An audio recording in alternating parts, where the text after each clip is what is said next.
حضرت سیدنا علی المرتضی رضی اللہ تعالی عنہ سے مروی ہے، رسول کریم نے ارشاد فرمایا اذا کانت لیلۃ النصف من شعبان، حضور نے ارشاد فرمایا جب شعبان کے نصف کی رات آئے فقوموا لیلہا وصوموا نہارہا، تو راتوں کو قیام کرو اور اس کے دن کو روزہ رکھو۔ فإن اللہ تعالی ینزل فیہا لغروب الشمس الی سماء الدنیا، اللہ تعالیٰ جل شانہ نزول اجلال فرماتا ہے غروب شمس کے ساتھ ہی پہلے آسمان پر، فیقول، اور ارشاد فرماتا ہے کوئی ہے مجھ سے بخشش مانگنے والا میں اس کو بخش دوں، ہے کوئی مجھ سے رزق طلب کرنے والا میں اس کو رزق دوں، ہے کوئی مصیبت میں پھنسا ہوا میں اس کی مصیبت دور کر دوں، ہے کوئی اس مصیبت میں پھنسا ہوا ہے کوئی اس ضرورت کا حامل، تو یہ اللہ تعالیٰ ارشاد فرماتا رہتا ہے یہاں تک کہ فجر طلوع ہو جاتی ہے، تو طلوع فجر تک اس رات کو اللہ کی رحمتیں آواز دیتی ہیں۔ آج کی بابرکت شب نور، شب برات کے نام سے معروف اور مشہور ہے۔ اس بابرکت شب کے دامن میں اتنی برکتیں اور اتنی رحمتیں ہیں کہ اللہ جل شانہ گناہگاروں کو جہنم کی آگ سے آزاد فرما دیتا ہے۔ ام المومنین سیدہ طیبہ طاہرہ سیدہ عائشہ صدیقہ رضی اللہ تعالی عنہا فرماتی ہیں ایک دن میں دیکھا کہ حضور میرے حجرہ میں نہیں ہیں، تو میں حضور کو تلاش کرنے نکلی۔ جنت البقیع میں آسمان کی طرف سر اٹھائے حضور اللہ سے التجائیں کر رہے تھے، مجھے دیکھا تو ارشاد فرمایا عائشہ کیا تم نے یہ سمجھا کہ اللہ کا رسول تم سے زیادتی کرے گا؟ فرماتی ہیں میں نے عرض کی یا رسول اللہ صلی اللہ علیہ وسلم میں یہ سمجھا شاید آپ کسی زوجہ محترمہ کے حجرہ میں تشریف لے گئے ہیں۔ فرمایا آج لیلۃ النصف من شعبان، شعبان کی 15ویں رات ہے، درمیانی شب ہے۔ اس رات کو اللہ تعالی جل شانہ آسمان دنیا پہ نزول اجلال فرماتا ہے اور قبیلہ بنو کلب کی بکریوں کے بالوں سے زیادہ لوگوں کو جہنم کی آگ سے آزاد کر دیتا ہے۔ قبیلہ بنو کلب عرب کا بہت بڑا قبیلہ تھا جو بھیڑ بکریاں پالتے تھے اور لاکھوں کی تعداد میں ان کی بکریوں اور بھیڑوں کے ریوڑ تھے، تو اس قبیلے کی بکریوں کے بالوں سے بھی زیادہ گناہگاروں کو جہنم کی آگ سے آزاد کر دیا جاتا ہے۔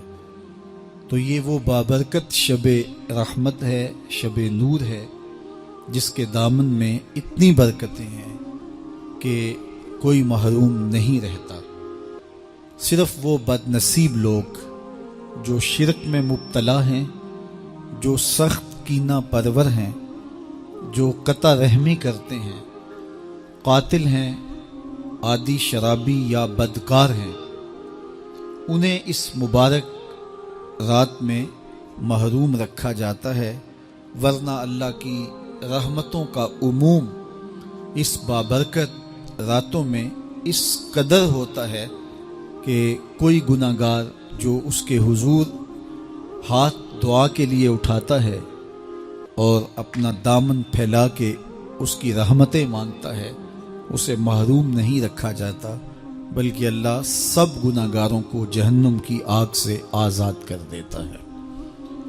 ایک روایت میں آتا ہے کہ اللہ لیلۃ النصف من شعبان، شعبان کی 15ویں رات کو آسمان دنیا پہ اپنی رحمتوں سے جلوہ گر ہوتا ہے اور فرماتا ہے کوئی رزق مانگنے والا میں اس کی جھولیاں بھر دوں، ہے کوئی مغفرت طلب کرنے والا میں اس کے گناہ معاف کر دوں، ہے کوئی مجھ سے عافیت مانگنے والا میں اس کو عافیتوں سے نواز دوں، ہے کوئی فلاں چیز مانگنے والا، ہے کوئی فلاں چیز مانگنے والا، اس کی رحمتیں آواز دیتی ہیں اور یہ آواز غروب آفتاب سے لے کر کے طلوع فجر تک مسلسل بندوں کو دی جاتی ہے، اور بندے اس کے حضور اگر دستے طلب دراز کریں، اپنی جھولی پھیلائیں، تو اللہ تعالیٰ ان کو ان کے مانگنے سے بھی زیادہ عطا فرماتا ہے۔ اس امت کو اللہ تعالیٰ نے اس طرح کی راتیں دے کر کے مغفرت، بخشش، غفران اور رحمتوں کی فراوانی نصیب کی ہے۔ میرے حضور نے ارشاد فرمایا، ایک شخص صبح سے لے کے ظہر تک مزدوری کرتا ہے، اس کو ایک قیرات ملتا ہے۔ ایک ظہر سے لے کر عصر تک مزدوری کرتا ہے، اس کا وقت تھوڑا ہے لیکن اس کو بھی ایک قیرات ملتا ہے۔ اور تیسرا شخص عصر سے لے کر مغرب تک مزدوری کرتا ہے، اس کو 2 قیرات ملتے ہیں، جبکہ اس کا وقت دونوں سے کم ہے۔ فرمایا پہلی مثال یہود کی ہے، دوسری مثال نصارہ کی ہے، اور تیسری مثال میری امت کی ہے کہ اس کو تھوڑے عمل پر زیادہ ثواب دیا جاتا ہے۔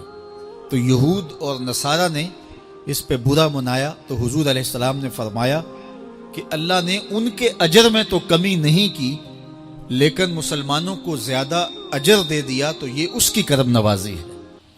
تو یہ تھوڑے وقت کی عبادتیں اور چند راتوں کی بیداری اور مخصوص اوقات میں اللہ کے حضور عبادت و ریاضت ایک گناہگار کو کہاں سے کہاں تک پہنچا دیتی ہے، اس کے گناہوں کی معافی کا ذریعہ بھی بنتی ہے اور درجات کی بلندی کا سبب بھی۔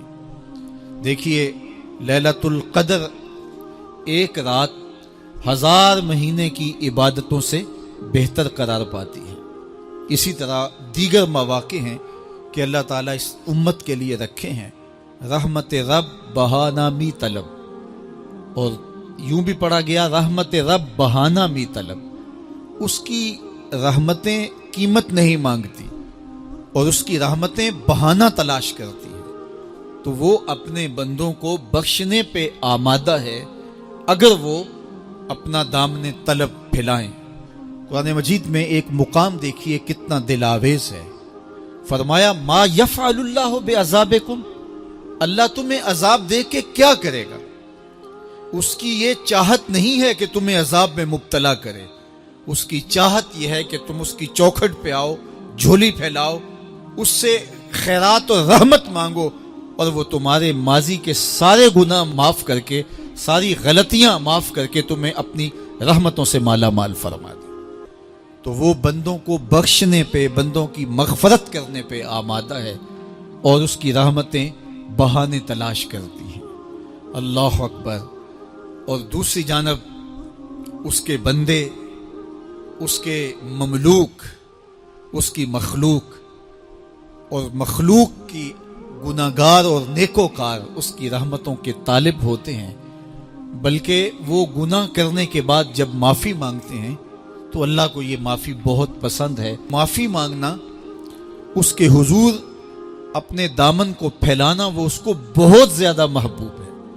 انسان کی فطرت کے اندر گناہ رکھا گیا ہے۔ آگ، ہوا، مٹی، پانی، یہ ان 4 چیزوں کا مرکب ہے۔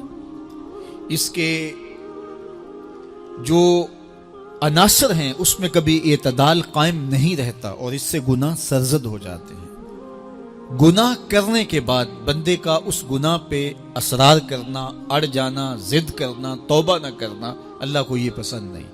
لیکن اگر اس سے گناہ سرزد ہو جائے تو پھر وہ توبہ کر لے تو اللہ کو یہ بہت زیادہ پسند ہے۔ جو اس سے ہو سکے نیکی وہ اللہ کے حضور پیش کرے، لیکن اس کے اندر جو شر رکھی گئی ہے، اس کے اندر جو قوتیں گناہ کی رکھی گئی ہیں، اس سے اگر اس سے گناہ سرزد ہو جائے تو پھر وہ اللہ سے توبہ کرے، اللہ کی طرف رجوع کرے، تو اللہ اس کی توبہ کو نہ صرف قبول کرتا ہے بلکہ اس کے گناہوں کو معاف کرتا ہے اور گناہوں کو بدل کے نیکیوں میں تبدیل کر دیتا ہے۔ جب گناہ نیکیوں میں تبدیل ہو گئے تو جتنا بڑا گناہ گار تھا اتنا بڑا نیکوکار ہو گیا۔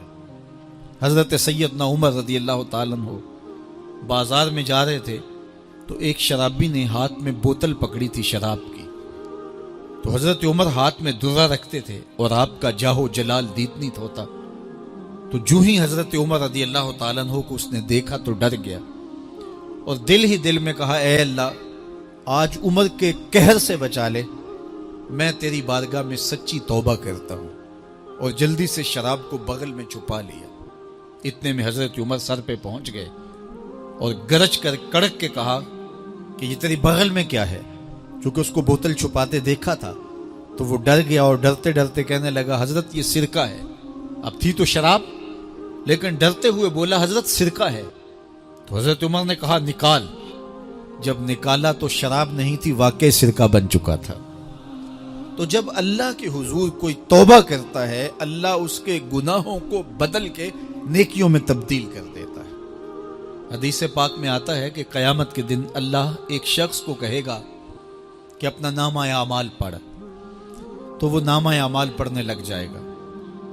تو نامہ اعمال کے اندر چھوٹے گناہ بھی ہوں گے، بڑے گناہ بھی ہوں گے۔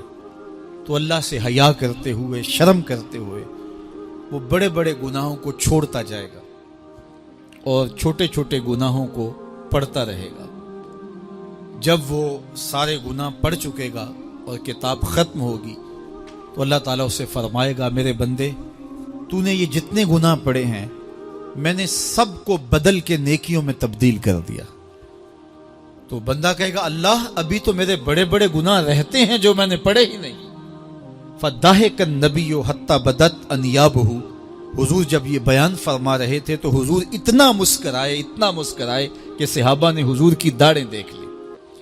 تو پہلے وہ بڑے بڑے گناہ چھوڑے جا رہا تھا، لیکن جب اللہ فرمائے گا کہ میں تیرے گناہوں کو بدل کے نیکیوں میں تبدیل کر دیا، تو وہ کہے گا ابھی تو بڑے بڑے گناہ رہتے جو میں نے ابھی پڑھے ہی نہیں۔ تو جب کوئی بندہ اس کے حضور توبہ کرتا ہے، اللہ یہ نہیں دیکھتا اس نے گناہ کتنے کیے ہیں، یہ دیکھتا ہے بندہ آیا میری چوکھٹ پہ ہے تو اللہ اس کے پچھلے سارے گناہ معاف فرما دیتا ہے۔ اللہ اکبر۔ میرے اور آپ کے آقا و مولا نے اللہ کے حضور توبہ کرنے اور اس پر اللہ کی خوشی اور اللہ کی خوشنودی کا ذکر کرتے ہوئے ایک مثال بیان فرمائی کہ ایک شخص صحرا میں سفر کر رہا تھا، تو وہ ایک درخت کے نیچے دوپہر کاٹنے کے لیے، سستانے کے لیے رک گیا اور درخت کے ساتھ اپنے اونٹ کو باندھ دیا اور خود لیٹ گیا تاکہ دوپہر کاٹ لوں۔ تھوڑی دیر کے بعد جب اس کی آنکھ کھلی تو اس نے کیا دیکھا کہ اونٹ ماں ساز و سامان کے ساتھ غائب ہے۔ اب صحرا میں اونٹ کا گم ہو جانا گویا زندگی چلے جانے کے مترادف ہے۔ تو اس نے دائیں بائیں بھاگ دوڑ کے دیکھا کہ کہیں اونٹ کا نشان مل جائے، لیکن اونٹ کا نشان نہیں ملا۔ تا حد نظر کوئی انسانی آبادی نہیں۔ وہ بھاگا اور تھک ہار کے دوبارہ اسی درخت کے نیچے بیٹھ گیا اور پیاس سے ہلکان ہوا جا رہا تھا اور درخت کے ساتھ ٹیک لگا کے لیٹ گیا اور موت کا انتظار کرنے لگا۔ جن لوگوں نے صحرا کا سفر کیا ہے ان کو اس بات کا اندازہ ہوگا کہ کئی 100 میل تک انسانی آبادی ہی نہیں، اب نہ کچھ کھانے کے لیے بچا نہ کچھ پینے کے لیے بچا، اونٹ بھی غائب ہو گیا، توشا بھی ساتھ ہی چلا گیا۔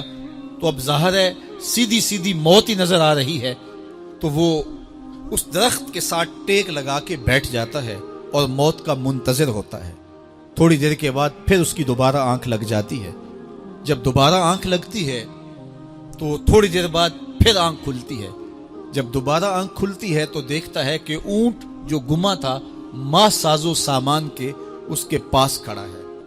تو صحرا میں اس حالت میں اونٹ کا مل جانا زندگی مل جانے کے مترادف ہے۔ تو وہ اتنا خوش ہوا کہ خوشی کی انتہا نہ رہی، بلکہ مسرتوں کے ہجوم میں درک گیا اور کہنے کیا لگا اللہم انت عبدی وانا ربک، اے اللہ تو میرا بندہ اور میں تیرا رب۔ کہنا تو یہ تھا کہ تو میرا رب اور میں تیرا بندہ، لیکن مسرتوں کا ہجوم ہی اتنا تھا، خوشیوں کا ہجوم ہی اتنا تھا کہ زبان پہ قابو نہ رہا۔ کسی کے آنے سے ایسے ہوش اڑے ساقی کے، شراب سیخ پہ ڈالی اور بوتل میں کباب۔ کہنا یہ تھا اللہم انت ربی وانا عبدک، لیکن اس قدر خوش ہوا جب بھی تیری قربت کے امکان نظر آئے ہم اتنے خوش ہوئے کہ پریشان نظر آئے۔ تو کہنا یہ تھا کہ اے اللہ تو میرا رب اور میں تیرا بندہ، لیکن خوشیوں کے ہجوم میں وہ کہتا ہے اللہم انت عبدی وانا ربک، اے اللہ تو میرا بندہ اور میں تیرا رب۔ حضور یہ بات بیان کرنے کے بعد صحابہ سے پوچھتے ہیں کہ ذرا بتاؤ اس بندے کو کتنی خوشی ہوئی کہ خوشی میں زبان بھی قابو نہ رہی اور اپنے آپ پہ کنٹرول نہ رہا، اور خوشیوں کے ہجوم میں اسے یہ بھی پتہ نہیں چل رہا کہ وہ کیا بول رہا ہے۔ تو صحابہ نے عرض کی حضور بہت زیادہ اسے خوشی ہوئی۔ تو میرے حضور نے یہ بات کرنے کے بعد ارشاد فرمایا جس طرح اس کو گما ہوا اونٹ ملا اور اس کی خوشی کی انتہا نہ رہی، تو فرمایا جب کوئی شخص توبہ کرتا ہے اور اللہ کے حضور پلٹ کے آتا ہے، گناہوں سے معافی مانگ کے اس کی دہلیز پہ آتا ہے، میرے حضور نے فرمایا اللہ اس سے بھی زیادہ خوش ہوتا ہے کہ میرا بندہ میری چوکھٹ پہ آ گیا۔ آپ نے نام سنا ہوگا محمود غزنوی اور ایاز کا، ان کا باہم محبت کا رشتہ بہت گہرا تھا۔ ایاز ٹوٹ کے چاہتا تھا بادشاہ کو، اب دیگر مصاحبین حسد کرتے تھے، بغض رکھتے تھے، وہ کہتے تھے یہ کوئی کیا اس میں کرشمہ اور کمال ہے کہ بادشاہ اس کو اتنا ہی چاہتا ہے۔ تو بادشاہ جب ان وزراء کا، مشیروں کا حسد حد سے بڑا ہوا دیکھا تو ایک دن سب کو اپنے دربار میں حاضر کیا۔ دربار میں ایک تالاب تھا، تو اس میں مٹھی بھر کے موتیوں کی پھینک دی اور ایک ایک وزیر کو کہا کہ یہ موتی نکال کے لاؤ، اور یہ خیال کرنا کہ تمہارا لباس بھی، تمہارا بدن بھی نہیں بھیگنا چاہیے۔ تو سب نے کہا کہ یہ عجیب بات ہے کہ حوض کی تہ سے موتی نکال کے لائیں اور لباس بھی نہ بھیگے اور بدن بھی نہ بھیگے، یہ تو لازمی ہوگا۔ پھر دوسرے وزیر کو کہتا کہ یہ موتی نکال کے لاؤ، تمہارا لباس بھی نہیں بھیگنا چاہیے، تمہارا بدن بھی نہیں بھیگنا چاہیے۔ تو وہ آگے سے حجت کرتا یہ کیسے ہو سکتا ہے کہ بدن بھی اور لباس بھی نہ بھیگے اور موتی بھی نکال لاؤں؟ تیسرے کو، چوتھے کو، پانچویں کو، ہر ایک آگے سے حجت کرے یہ کیسے ہو سکتا ہے؟ پھر ایاز آ گیا، تو بادشاہ نے ایاز کو کہا کہ یہ موتی نکال کے لانے ہیں اور تمہارا لباس بھی اور تمہارا بدن بھی نہیں بھیگنا چاہیے۔ ایاز نے فوراً چھلانگ لگائی اور موتی نکالے۔ جب باہر نکلا تو بدن اور لباس پانی سے نچڑ رہا تھا، تو ایسے موتی بادشاہ کو پیش کیے اور بدن کپ کپا رہا تھا۔ تو بادشاہ بڑے غصے سے کہا کہ ایاز تمہارا بدن بھیگ گیا، تمہارے کپڑے بھی بھیگ گئے، میں نے کہا تھا لباس بھی نہیں بھیگنا چاہیے، کپڑے بھی نہیں بھیگنے چاہیے۔ تو ایاز بڑی لجاجت سے عرض کرنے لگا بادشاہ سلامت، آپ کے دو حکم تھے، ایک یہ کہ موتی نکال کے لانے ہیں، دوسرا حکم یہ تھا کہ لباس اور کپڑے بھیگنے نہیں چاہیے۔ تو ایک حکم میں نے پورا کر دیا ہے، دوسرے کی معافی چاہتا ہوں۔ تو صاحب اللہ نے حضرت انسان کے سینے میں جذبات کا ایک جہاں آباد کیا ہے، شیطان کو بھی انسان کے پیچھے لگا دیا اس کی آزمائش کے لیے، اس کے امتحان کے لیے، نفس بھی اس کے اندر موجود ہے، اور دوسری جانب اس کو گناہوں سے منع بھی کیا اور نیکی کی تلقین بھی کی۔ اب کتنی مشکل زندگی ہے حضرت انسان کی، آئی جان شکنجے اندر جویں ویلنے دے وچ گنا، کتنی مشکل زندگی ہے، خواہشیں ہیں کہ آوارہ ہیں، آرزویں ہیں کہ بے قابو ہیں، اور دوسری جانب اللہ کا حکم ہے۔ اب کیا کرے؟ تو گناہ کرنے کے بعد پھر اللہ کے حضور توبہ کر لے، جو ممکن ہو وہ نیکی کرے اور گناہ سے مقدور بچنے کی کوشش کرے، لیکن بشری تقاضوں کے تحت اگر اس سے گناہ کبھی سرزد ہو جائے تو اس پر اکڑے نہ اور اس پہ مصر نہ رہے، اس پہ اصرار نہ کرے، بلکہ فوراً اللہ کے حضور توبہ کرے۔ گناہ کرنے کے بعد بندہ جب توبہ کرتا ہے، التائب من الذنب کمن لا ذنب لہ، تو وہ ایسے ہوتا ہے جس طرح اس نے گناہ کیا ہوا ہی نہیں۔ بندہ 100 بار گناہ کر کے توبہ کرے، اللہ 100 بار معاف فرما دے۔ وہ کریم ہے، 70 ماؤں سے زیادہ پیار کرتا ہے۔ تو بندے اس کی دہلیز پہ جب توبہ کرتے ہیں، رجوع کرتے ہیں اور اس سے معافی مانگتے ہیں، تو وہ یہ نہیں دیکھتا کہ یہ گناہ گار کتنا بڑا ہے، وہ یہ دیکھتا ہے کہ یہ میری دہلیز پہ آیا ہے اور اس کے ما قبل کے سارے گناہ معاف بھی کرتا ہے، بلکہ گناہوں کو بدل کے نیکیوں میں بھی تبدیل کر دیتا ہے۔ آئیے اب قرآن مجید میں ان لوگوں کی کہانی بھی پڑھیے جو اپنی زندگی کو اپنے مالک کے نام لگا چکے ہیں، اور ان سے اگر کوئی معاملہ سرزد ہو جاتا ہے تو وہ کس قدر اللہ سے ڈرتے ہیں. والذین یؤتون ما آتوا وقلوبہم وجلہ انہم الی ربہم راجعون. فرمایا کہ وہ لوگ جب ان سے کوئی خطا سرزد ہو جاتی ہے، کوئی گناہ ہو جاتا ہے، تو ان کے دل لرز جاتے ہیں، خوف خدا سے وہ کانپنے لگ جاتے ہیں. انہم الی ربہم راجعون، تو وہ اپنے رب کی طرف رجوع کرنے والے ہوتے ہیں. اگر ان سے کبھی کوئی گناہ سرزد ہو جائے، ان سے کوئی غلطی سرزد ہو جائے، تو پھر اس پہ ضد نہیں کرتے، اس پر مصر نہیں ہو جاتے، اس پر حجتیں اور دلیلیں نہیں لاتے، بلکہ وہ کیا کرتے ہیں، فوراً اللہ کے حضور رجوع کرتے ہیں اور معافی مانگتے ہیں. اور اللہ کو یہ بہت پسند ہے کہ کوئی مجھ سے معافی مانگے اور اللہ انہیں معاف کر دیتا ہے. اللہ اکبر. حضرت عبداللہ ابن مسعود رضی اللہ تعالیٰ عنہ فرماتے ہیں کہ مومن کی یہ شان ہے کہ جب وہ گناہ کر بیٹھے تو وہ یوں محسوس کرتا ہے جس طرح پہاڑ تلے آ گیا ہے. یہ اس کی کیفیت ہے کہ گناہ کرنے کے بعد، نافرمانی کرنے کے بعد اس کا دل لرز اٹھتا ہے. وَقُلُوبُهُمْ وَجِلَةٌ، ان کے دل خوف خدا سے لرزنے لگ جاتے ہیں کہ ہم سے یہ گناہ کیوں سرزد ہو گیا، یہ تو اللہ کی ناراضگی کا سبب ہے.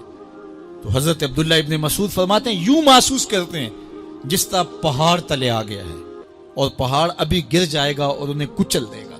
تو وہ جلدی جلدی تلافی کرتے ہیں، توبہ کرتے ہیں، رجوع اللہ کرتے ہیں تاکہ ہمارا گناہ معاف ہو جائے. اور منافق کی مثال بھی بیان کی گئی. جب وہ گناہ کرتا ہے تو یوں محسوس کرتا ہے جیسے بدن پہ مکھی بیٹھی تھی، ہلکے اشارے سے اڑا دی. سویر سے لے کر شام تک کتنی بار ہم اپنے بدن پہ بیٹھی مکھیاں اڑا دیتے ہیں اور ہمیں شام کو یاد بھی نہیں ہوتا کہ یہ عمل ہم نے کتنی بار کیا ہے. میں اور آپ اپنے اندر اتر کر کے دیکھ سکتے ہیں ہماری کیفیت باطن کیا ہے. نمازیں چھوڑی، جھوٹ بولا، غیبت کی، چغلی کی، کسی کا دل دکھایا، کسی کو تکلیف دی، گالی گلوچ کیا، سب و شتم کیا، سویر سے شام تک کیا کیا گناہ کیے. کبھی خیال بھٹکے، کبھی سوچیں آوارہ ہوئیں، کبھی نگاہوں نے بدکاریاں کی، کبھی زبان نے جرم کیے، اور شام کو ہمیں یاد بھی نہیں ہوتا کہ آج ہم نے کیا کیا جرائم کیے، آج ہم نے کیا کیا گناہ کیے. اگر ہماری یہ کیفیت ہے تو یہ عملی نفاق ہے کہ بدن پہ مکھی بیٹھی اور اڑا دی.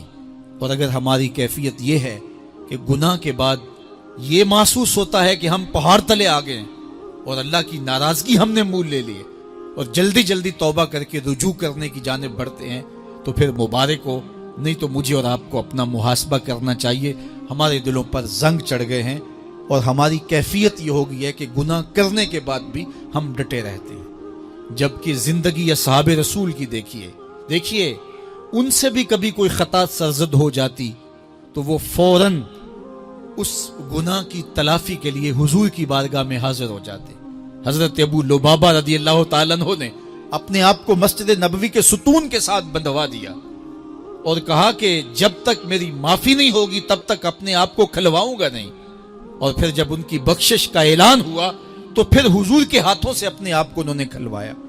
ایک خاتون حضور کی خدمت میں حاضر ہوئی اور عرض کی یا رسول اللہ صلی اللہ علیہ وسلم، مجھ سے بدکاری سرزد ہو گئی ہے اور میرے پیٹ میں بچہ ہے اور میں چاہتی ہوں کہ آخرت کی سزا کی بجائے دنیا کے اوپر اس کی سزا مجھے دے دی جائے تاکہ میں پاک ہو جاؤں اور صاف ہو جاؤں، کیونکہ آخرت کی سزائیں بہت سخت ہیں. اللہ کے محبوب علیہ السلام نے جبریل امین سے ایک دن پوچھا تھا مجھے جہنم کے عذابوں کا ذکر سناؤ. تو عرض کی یا رسول اللہ صلی اللہ علیہ وسلم، سب سے ہلکا عذاب، اخف العذاب، ہلکا ترین عذاب یہ ہے کہ جہنمی کے پاؤں میں آگ کے جوتے رکھے جائیں گے. باقی اس کے پورے بدن پہ آگ نہیں ہوگی، صرف آگ کے جوتے اس کو پہنائے جائیں گے. لیکن اس کی حدت، گرمی اور شدت اتنی ہوگی، یغلی منہما دماغہ، اس کی شدت سے اس کا دماغ پگھل کر ناک اور کانوں کے ذریعے سے باہر آنا شروع ہو جائے گا. یہ سب سے ہلکے عذاب کی کیفیت ہے. اور جو عذاب سخت ہیں الیاذ باللہ، اللہ تعالیٰ قرآن مجید میں فرماتا ہے ثم لا يموت فیہا ولا یحیا، اس بڑے عذاب کا ذکر کیا جو جہنمیوں کو دیا جائے گا.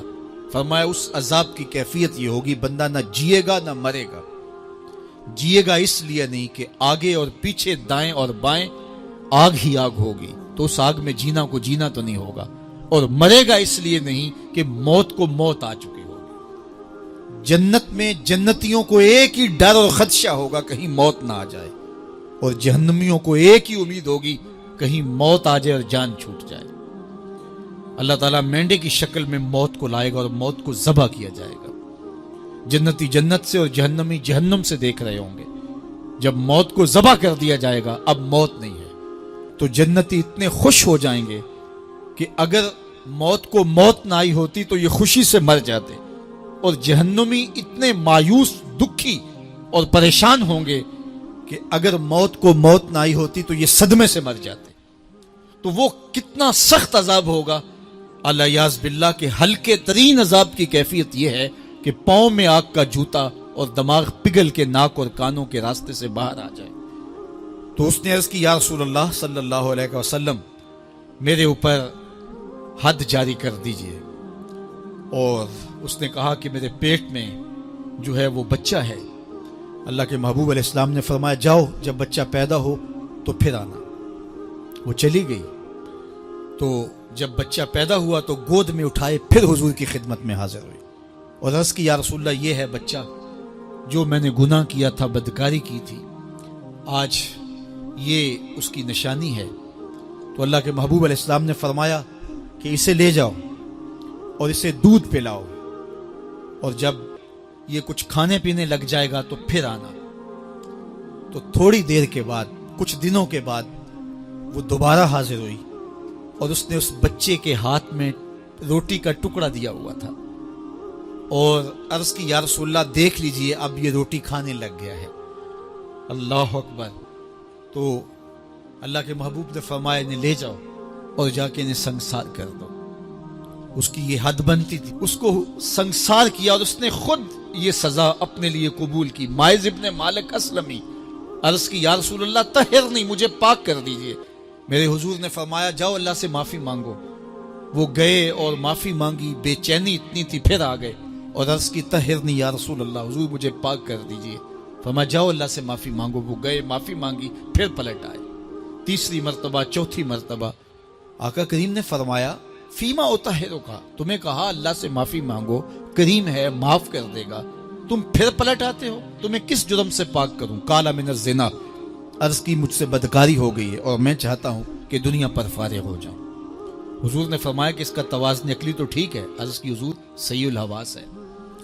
کہا کہ یہ نشے میں تو نہیں کہہ رہا, کسی نے اٹھ کے منہ سونگا. کہا حضور ایسی بات بھی نہیں ہے. فرمایا تم سوچ لو کیا کہہ رہے ہو. کہا حضور جو میں کہہ رہا ہوں وہ سچ کہہ رہا ہوں, مجھ سے گناہ سرزد ہو گیا اور میں چاہتا ہوں کہ دنیا پر ہی فارغ ہو جاؤں. اللہ کے محبوب علیہ السلام نے فرمایا کہ انہیں سنگسار کر دو. مائز ابن مالک اسلمی کو سنگسار کر دیا گیا. جب ان کا جنازہ اٹھا تو حضور بھی جنازے کے جلوس میں تھے. کسی کی زبان سے نکلا لو مائز نے گناہ کیا تھا. بس یہ بات سننے کی دیر تھی, اللہ کے محبوب کے چہرے پہ جلال آ گیا. فرمایا خبردار اگر کسی نے میرے مائز پہ بات کی, میرے مائز نے ایسی سچی توبہ کی ہے اگر روئے زمین کے تمام مسلمانوں میں بانٹ دی جائے لکفاہم, سب کی مغفرت ہو جائے. کہ انہوں نے اپنے آپ کو خود پیش کیا ہے. اب مائز ابن مالک کا جنازہ اللہ کے رسول نے خود پڑھایا, بلکہ مسلم کتاب الحدود میں ہے کہ ان کے جنازے کے دوسرے دن یا تیسرے دن حضور ان کے ہاں تشریف لے گئے, اور جب آقا گئے وہم جلوسن, تو لوگ وہاں بیٹھے ہوئے تھے. تو میرے آقا نے فرمایا استغفروا لمائز, مائز کے لیے بخشش اور مغفرت کی دعا کر. تو یہ بات ذہن نشین کیجئے کہ یہ وہ لوگ تھے کہ جن سے کبھی کوئی گناہ سرزد ہو جاتا تو وہ جلد توبہ کرتے, اور اس کی بڑی سے بڑی حد اور سزا بھی ہوتی تو وہ بھی کاٹنے کے لیے تیار ہو جاتے. میں اور آپ دیکھیں کہ ہماری زندگی میں اگر گناہ ہیں اور ہمیں سچی توبہ کی توفیق بھی نصیب نہیں ہے تو پھر ہم سوچ لیں کہ ہم کہاں کھڑے ہیں. دیکھیے اللہ دلوں کے بھید جانتا ہے. سچی توبہ یہ ہے کہ جو کیے پر ندامت ہو اور آئندہ نہ کرنے کا عزم مصمم ہو, پکا ارادہ ہو کہ یہ گناہ زندگی میں دوبارہ نہیں کروں گا. الگ بات ہے کہ پھر دوبارہ اس سے سرزد ہو جائے، لیکن جب وہ توبہ کر رہا ہو تو اس وقت اس کا پختہ عزم ہو اور اس کے دل کے کسی گوشے میں نہ ہو کہ چلو میں توبہ کر لیتا ہوں اور پھر ہو گیا تو پھر کر لوں گا، پکا عزم ہو کہ دوبارہ یہ گناہ نہیں کروں گا۔ اور اگر زبان سے توبہ توبہ کر رہا ہو اور دل میں ہو کہ ٹھیک ہے یہ تو صبح بھی مجھ سے عمل بد سرزد ہونا ہے، تو اللہ تعالیٰ سے یہ مذاق کرنے والی بات ہے، اور اللہ تعالیٰ سے جو مذاق کرتا ہے وہ کہاں کھڑا ہے وہ خود سوچ لے۔ وہ کیا کسی نے کہا تھا کہ توبہ کی پھر توبہ کی پھر توبہ کر کے توڑ دی، میری اس توبہ پہ توبہ توبہ توبہ کر اٹھی۔ تو ایسی توبہ نہیں ہے کہ جو رسماً کسی مجلس میں چلے گئے، کسی اجتماع میں چلے گئے تو سب لوگوں نے توبہ توبہ کی تو وہ بھی توبہ توبہ کرتا رہا، لیکن اس کا عزم مصمم پختہ ارادہ نہیں تھا گناہوں کو چھوڑنے کا، تو یہ توبہ نہیں، یہ مذاق ہے۔ اس لیے اللہ کے حضور سچی توبہ یہ ہے کہ ما قبل کے گناہوں سے ندامت پیدا ہو جائے اور سچے دل سے ارادہ کیا جائے، پختہ عزم کیا جائے کہ دوبارہ میں یہ گناہ نہیں کروں گا۔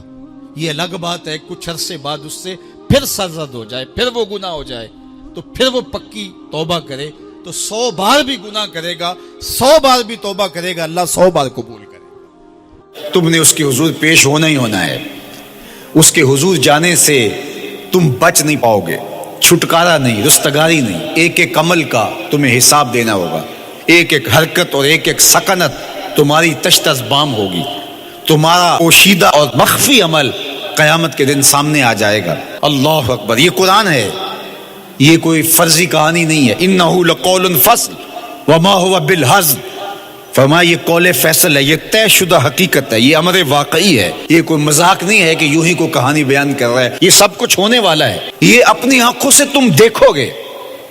آج انکار کرو یا اقرار کرو، تمہیں کھلا موقع دیا ہے، حتیٰ کہ تم کافر بن کے زندگی گزارنا چاہو، نمرود بن کے جینا چاہو، فرعون بن کے جینا چاہو، حامان بن کے جینا چاہو، ہم تجھے دنیا پہ موقع دیں گے۔ لیکن یہ نہیں ہے کہ جب زندگی کی بساط لپیٹے گی پھر کام ختم ہو جائے گا، نہیں، یہ تمہیں ہمیں فرصت دی ہے، پھر ہم نے تم سے حساب لینا ہے، ایک ایک عمل تمہارے سامنے آئے گا۔ اللہ اکبر، ذرا غور کیجئے، فآمنوا باللہ، تو بہتر ہے کہ اللہ پر ایمان لاؤ، اس کے حضور تو تم نے آنا ہی آنا ہے، بہتر نہیں ہے کہ جیتے جی آ جاؤ، پھر لوگ تجھے اٹھا کے لائیں گے، اچھا نہیں ہے کہ اپنے قدموں سے چل کے آ جاؤ۔ کی آنکھ سن لوک یعقوب تینوں جدوں ٹر پیوں سر منہ کج کے تو، پھر جو کفن کی تنیوں میں لپیٹ کر کے تجھے لے کر کے جایا جائے گا، تو اچھا نہیں ہے کہ اپنے قدموں سے خود چل کے مالک کی دہلیز پہ چلے جاؤ۔ ایک حدیث میں آتا ہے کہ اللہ بندے کو اپنے سامنے سے ہٹنے نہیں دے گا جب تک اس سے 4 سوال نہیں کر لے گا۔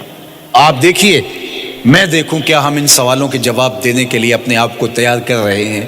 پہلی چیز، اللہ پوچھے گا عمر کہاں گزاری۔ دوسرا سوال، اللہ تعالیٰ علم کے بارے میں پوچھے گا، جو پڑھا تھا بتا عمل کہاں تک کیا، خلوت جلوت زندگی شام و سحر تیرے اس سیکھے ہوئے علم کی مطابقت میں تھے، یا علم عزت دولت کمانے کے لیے پڑھا تھا۔ تیسری بات، اللہ پوچھے گا مال کمایا کیسے، اور مجھے بتا مال خرچ کہاں کیا۔ آج لوگ نیب سے ڈرتے ہیں کہ ہم سے پوچھ نہ لیا جائے کہ یہ آیا کہاں سے، منی ٹریل پیش کرو، یہاں ہم بچ جائیں گے۔ کوئی مکر، کوئی دھندا، کوئی فریب چل جائے گا، کوئی پریشر، کوئی افرادی قوت، کوئی سیاسی اثر و رسوخ، کوئی رشوت، کوئی سفارش، کچھ نہ کچھ تو راستہ نکل ہی آئے گا۔ اور آج کی دنیا میں صرف یہی پوچھا جاتا ہے کمایا کہاں سے، یہ نہیں پوچھا جاتا خرچ کہاں کیا، جیسے چاہو خرچ کرو، لیکن وہاں سوال ہوگا وَفِيمَا أَنفَقَهُ، خرچ کہاں کیا، یہ سوال بھی کیا جائے گا۔ وَعَنْ جِسْمِهِ فِيمَا أَبْلَاهُ، اور جسم کے بارے میں پوچھا جائے گا، اس جسم کو دی ہوئی توانائیوں کو خرچ کہاں کیا۔ بعض روایت میں عن شبابہ فیما ابلاہ، جوانی کے بارے میں پوچھا جائے گا، تیری جوانی کے خوبصورت دن کہاں گزرے، مجنو بن کے چوکوں میں کھڑا تو نہیں رہا، پارکوں کے گرد پروانوں کی طرح گھومتا تو نہیں رہا، تیری نظر بدکاریاں تو نہیں کرتی رہی، اپنی خواہشات کا غلام بن کے زندگی تو نہیں گزاری، تیری ساری رات 4 انچ کی سکرین کے اوپر بدکاریاں کرتے بسر تو نہیں ہوئی، پوچھا جائے گا بتا جوانی کہاں گزری؟ جوانی مستانی ہے یہ کہہ کر کے تو نے ہر ضابطے سے چھٹی تو نہیں کر لی تھی، یا جوانی کے تقدس کو تو نے محفوظ کیا اور راتوں کی تنہائیوں میں اللہ کے حضور سجدہ ریزی کرتا رہا؟ میرے اور آپ کے آقا و مولا نے فرمایا جو جوان جوانی میں توبہ کرے وہ اللہ کو محبوب ہے۔ اللہ اکبر۔ اور اللہ جن 7 لوگوں پر اپنے عرش کا سایہ کرے گا ان میں سے ایک شخص کا ذکر کرتے ہوئے فرمایا وَشَابٌ نَشَأَ فِي عِبَادَةِ اللَّهِ، وہ جوان جس کی جوانی اللہ کی عبادت میں گزری، قیامت کے دن جب کوئی سایہ نہیں ہوگا اللہ اسے اپنے عرش کا ٹھنڈا سایہ عطا فرمائے گا۔ میرے مخاطبین جو اس وقت میرے سامنے موجود ہیں بالمشافہ، اور پوری دنیا کے اندر جو اس وقت مجھے دیکھ رہے ہیں، ان میں زیادہ تر تعداد نوجوانوں کی ہے، تو میں آپ سب سے مخاطب ہوں اور آپ کو کہتا ہوں کہ یہ جوانی دوبارہ نہیں ملنی۔ بندہ کہتا ہے بڑھاپا آئے گا دیکھ لیں گے، جس طرح ہر چیز کا سرور جوانی میں ہوتا ہے، ہر چیز کا لطف بندہ کہتا ہے جوانی میں ہے، سجدوں کا جو لطف جوانی میں ہے وہ کسی اور زمانے میں نہیں ہے۔ اپنی پیشانی کو سجدوں سے آشنا کرو، اپنی جوانی کو مثل سحر بے داغ رکھنا، اپنے شباب کو الجھنے نہ دینا، اپنے شباب کے تقدس کو پامال نہ ہونے دینا۔ اس کائنات کا بہترین چہرہ وہی ہے جو جنسی کالک سے محفوظ ہے۔ اپنے تقدس کو مجروح نہ ہونے دینا۔ تمہاری زندگی شبنم سے پاکیزہ تر رہے، سحر سے پاکیزہ تر رہے، تمہاری جوانی اتنی خوبصورت ہو کہ محمد عربی کو رشک آئے تمہاری جوانی پر۔ اپنی جوانی کو آوارگی میں بسر نہ کرنا، اپنی اس جوانی کو دین کے لیے وقف کرنا۔ سحری کے سجدوں میں آنسو بہا کر کے جوانی کا لطف کشید کرنا۔ جوانی کا لطف اور مزہ رب کے ساتھ محبت اور رب کے ساتھ عشق کرنے میں ہے۔ جوانی کے اندر دل کی بے تابیاں، دل کی بے چینیاں اور دل کی بے قراریاں ذرا مسلح پہ لے کے آؤ۔ عشق کرنا ہے تو کسی آوارہ سے نہیں، عشق کرنا ہے تو رب العالمین سے کرو، آمنہ کے لال سے کرو، تو پھر دیکھنا کہ یہ جوانی کیا نور بخشتی ہے۔